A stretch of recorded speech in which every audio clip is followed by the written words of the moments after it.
Hi, everyone. This is Dr. Gayle Carson. Welcome to Living Regret Free, a program that shows you how to live a better and more joyful life. As an added bonus, I invite you to listen to an introduction to my Mindset Matters program, which ties into this so well. Go to www.sobmindset.com. It's free, and I know you will enjoy it. If you'd like to contact me personally, drop me a line at gaylecarson13@gmail.com or go to my website, www.spunkyoldbroad.com, and sign up for my weekly newsletter. Hi, everyone. This is Gayle Carson, and we have a fabulous guest for you today by the name of Stephanie Stierhoff. Stephanie connects people with her fitness and nutrition lifestyle approach.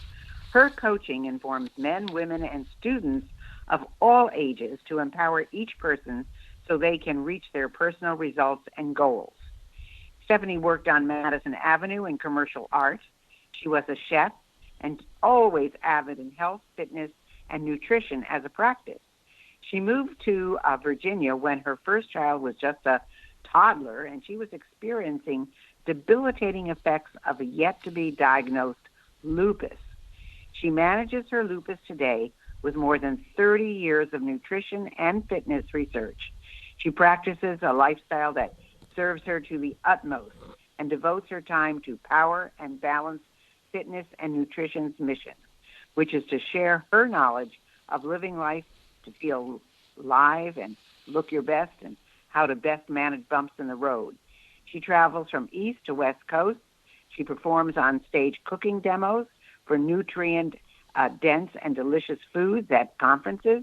She teaches cooking classes for preparing nutrient-dense dishes that are quick and easy for small groups and individuals alike, and has 2 delicious food products in stores to support her mission, Nut Nola and Seed Nola. Welcome, Stephanie. Wow, thank you, Gayle. It's wonderful to be here. Boy, you do everything I do not. I don't cook. I'm a get your prepared food person, but I microwave great. So a little bit different. But anyway, I met you, and you look fabulous, and your body is fabulous. So how did you respond when you received your lupus diagnosis? Well, I wasn't happy. I have to tell you, Gayle, it was not pretty for me. How I initially responded was I simply told the doctor he's got it wrong. He's got to go back to his testing and labs, and he's got to recheck everything. And if we need to, we'll retake all those labs. I was absolutely not going to put up with having such a diagnosis. But he assured me that he was not wrong. He had everything correct, and indeed, I do have to manage lupus. After that, I was in the hospital. I was in kidney failure at the time, and I really did have to stand up now and just own up to what I'm faced with. And I did. I got myself better. I mean, they gave me all the drugs. I did what they said, got myself feeling better. And when I was feeling better, I actually literally started diving into the research of what my body needs to do to manage this the best way possible. So how did you adopt a positive attitude when you had all these physical or emotional limitations and challenges? I mean, it's not an easy thing. I mean, you came out of it the other side, and you're still managing it. So how did you do that? Well, I have a very stubborn personality, perhaps. That helps. I guess that does help, true. That could help. And so because I'm very stubborn, I really didn't see myself. I did not have a vision of myself being completely obese due to the enormous amount of medication I was on, feeling like I couldn't move. My joints were stiff. I had to get over a variety of weaknesses due to the kidney failure and transfusion. But my stubborn quality and how I envision myself is what I hung on to as a means to propel into a better place. So I just said, I've got to help myself. I'm the one who can do this. It's something that is not up to others. It's up to me. And it's that I'm going to stand up for myself attitude that I embraced completely. So I'm sure you have good days and bad days. So what do you do on a day when your attitude is kind of in the dump? It's weak, it's self-indulgent. I don't know if you go through that, but most people do. So do you ever have days like that? Oh gosh, yes. It's all looks good on the outside, but I have to say there are many days that I've had to deal with that. They come weekly. There's no way you're going to be human and not have days where that side of you, that little person is saying, "Oh, don't go work out. Don't go ahead and eat a nasty meal. We know it's not good for us, but whatever. Let's just eat it because it tastes so good and I feel so bad." I want to do things that, maybe they still taste good and make me feel good. So on those days when I'm not really feeling those positive vibes that will benefit me, I will take a walk, take it slow, and really, really try to turn away from the negative and turn to the positive. Know that the negative talk is in there, but turn that around. Let's say, for example, I just want to, I'm kind of feeling achy and I don't want to do much today. I'll say, okay, in that case, let's just start slow, take a hot shower, start to maybe put on, get dressed nicely, and then take a slow walk in the sunshine. It's amazing how just that a little bit of self-care, get a little slight exercise, you'll start to see the mood change. Maybe go see a friend that really helps you. Do things, put things in this is what I do. I put things in my place that are going to bring that negative and turn it to the positive. You've got to identify what those things are first. So if you are, you have those days, and I can understand that. And how do you stay true to your core values and beliefs when other people, and they could be friends, they could be loved ones, have their own expectations of you, and you have your own expectations? Well, that's something that I've had to deal with in a very serious way. Back in 2011, I actually was in a coma. I came out of it. I had to go through rehab and learn how to walk again, and I had to go through a lot of rehab. That required a lot of friend and family support.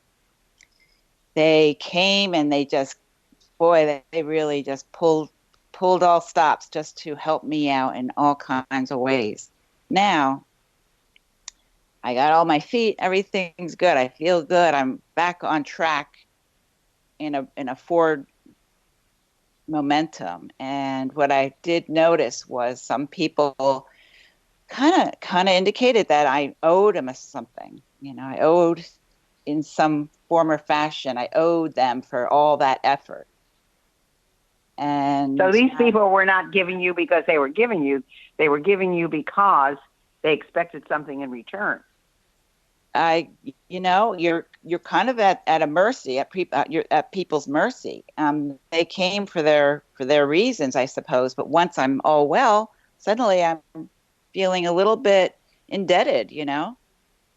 Well, of course, I can understand why you would feel indebted. It's a different story if they expect something back because of what they did for you. There's a difference. There's a difference between you feeling indebted towards them and them feeling an expectation because they did something for you. That's a whole different ballgame. So I was feeling their expectations, Gayle, I have to tell you. And I really did have to look at my introspect and think about, am I being true to myself here? Do I owe them something? So did the coma come from the lupus? It did. That would cause. Yeah. Interesting. Yeah. I didn't realize that lupus could cause a coma. That's very interesting to me. It was a result of sepsis. Okay. Yeah. So my body was septic, and I had to be induced into a coma in order to survive that. So when you meet all these new challenges, how do you go about evolving and reinventing yourself?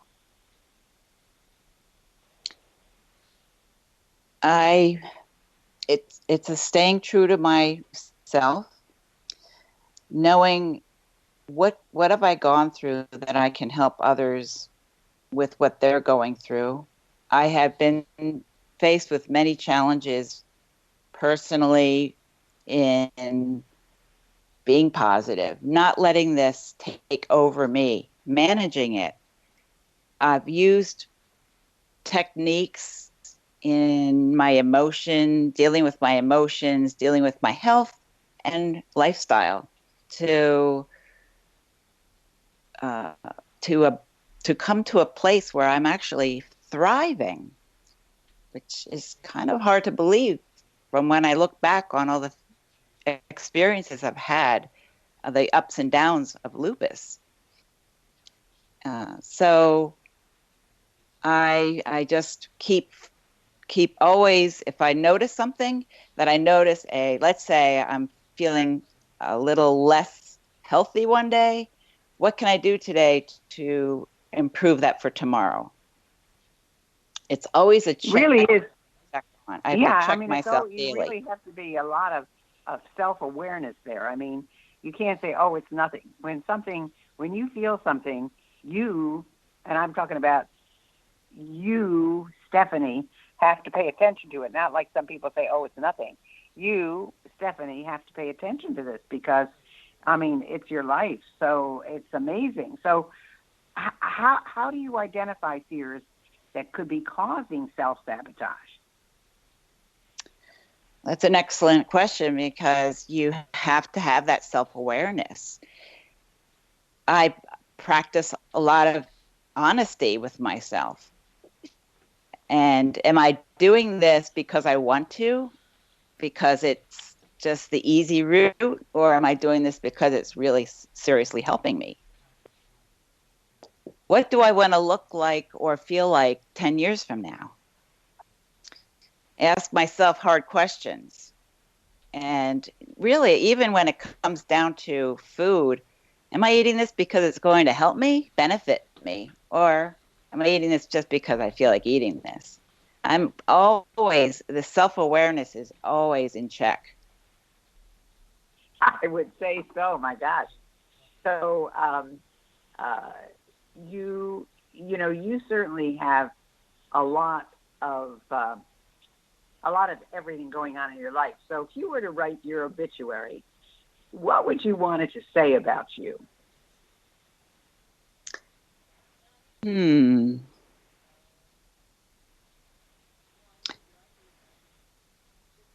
One thing I do like to do.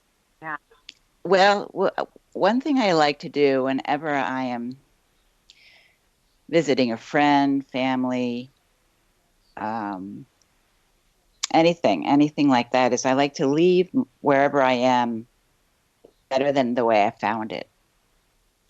Even if it's a smile on a friend's face when I arrived there and she wasn't so smiley, that she contributed positively to places and people wherever she engaged.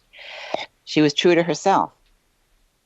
These kinds of things I feel are really important for me, that as I walk through life, I'm owning myself and who I am, as well as benefiting others in some way. So that's what you would like in your obituary, is that you've given hope to other people, and you made them better because you were in their life. That's what you're really looking for. That's what I'm looking for. Yeah. Well, there's nothing wrong with that. So I think that's pretty good. So how are you manifesting true belief in your own self-worth?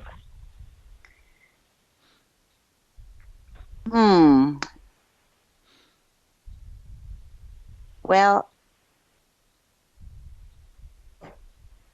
I'm my own best friend. I don't let myself down.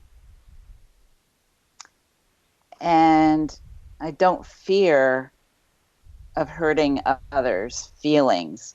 I don't take responsibility for other people's feelings. That could be really a key point, because oftentimes people are spending more time trying to prevent someone else from feeling something that is not really that anything you can actually help.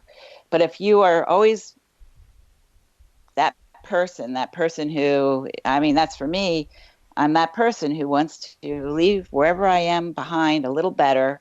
You know, you've always got your core values and beliefs in place. I really practice an honesty with myself, and am there for that person. I don't want to let myself down, and I want to stay true to my core values and beliefs. And that really is the compass that guides my day-to-day, my interactions with people, and my day-to-day behaviors. It's pretty simple. If you get, I just get my core values. It's my map. Put it that way. How are you going to know anywhere where you're going, or if you don't have your map in place?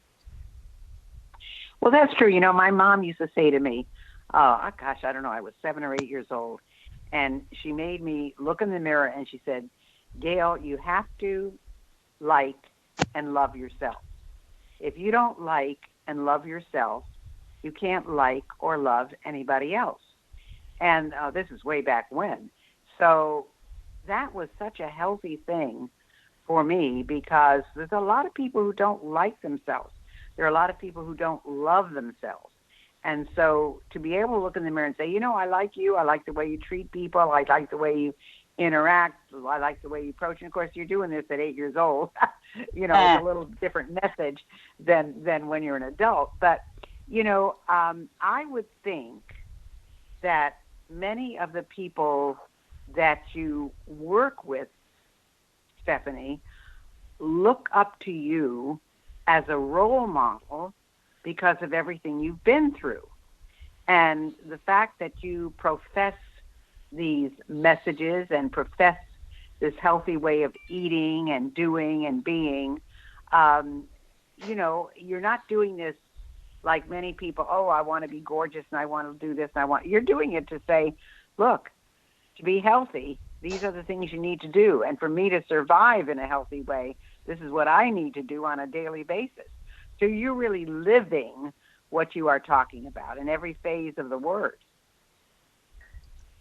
Yeah, your mom was spot on. I tell you, that's a wonderful message to pass on to you. also that, there's a humble side of all this. If I'm not doing something that somebody doesn't like, well, speak up and tell me, because I am going to be the first one to apologize. I don't. I want to know. I want that honesty, both coming both ways, from me to them and from them to me. And if I stepped out of line in any way, please, gotta let me know, because otherwise our mutual relationship is just, it's not where I'd like it to be. And so it is about practicing kindness. So if you're saying something to yourself, oh, you look like, heck today. Well, I like to say, well, would I tell that to my best friend? Gee, Mary, you look like heck today. How often do we really say things like that to ourselves, Gayle? I have clients Well, who... it's not a bad thing to say it if you say, well, you look like heck today, so what are we going to do about it? And then, I mean, but that's true. It can't be an outright insult without backing it up in some positive way, though, So, the practicing kindness and making it constructive. So exactly.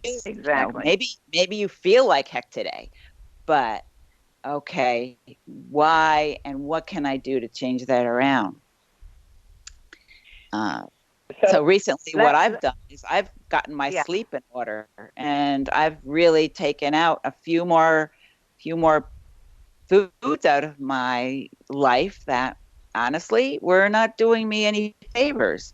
So I had to be brutally honest and say, as much as I like these foods, it's not benefiting me. It's not serving me. So the honesty is key. Kindness is key. And that practice of a lifestyle is key. Well, we only have 3 minutes left. So why don't you tell our listening audience how to get in touch with you?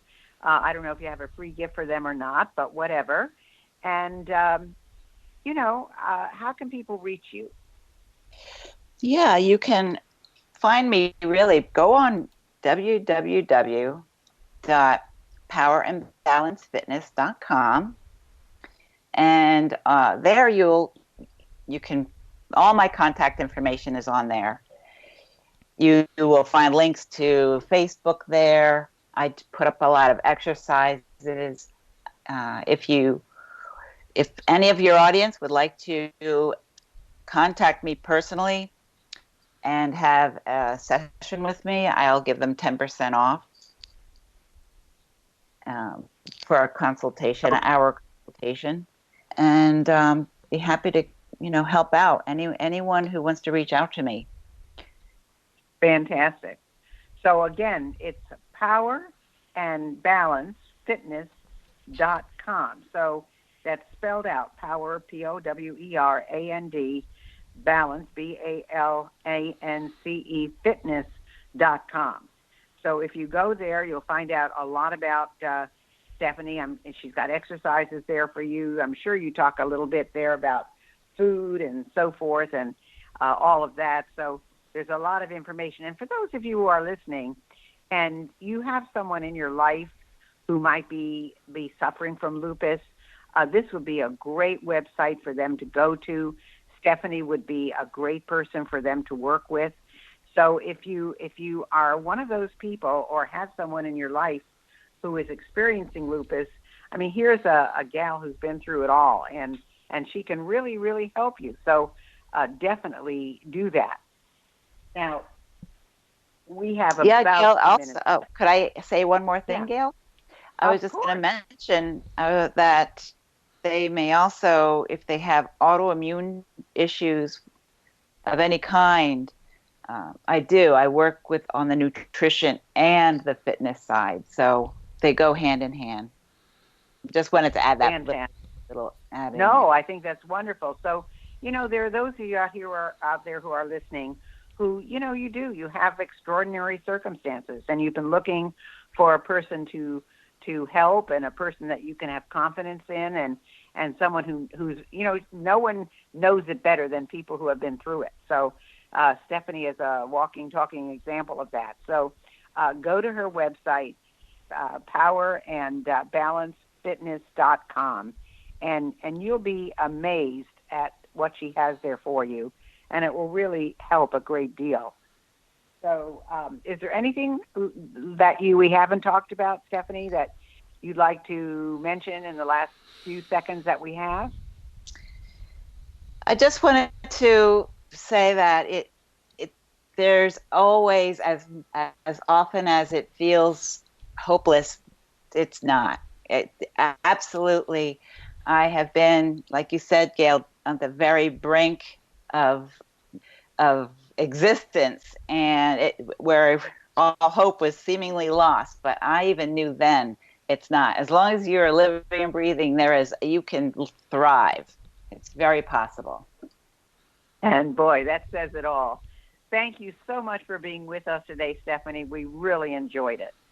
Thank you, Gayle. I enjoyed it completely. Thank you so much. Thanks for listening, and I hope you enjoyed today's show. I choose my guests carefully, so if you have someone you'd like me to interview, please drop me a line at gaylecarson13@gmail.com. In the meantime, check out my intro program, Mindset Matters, at www.sobmindset.com. See you next week.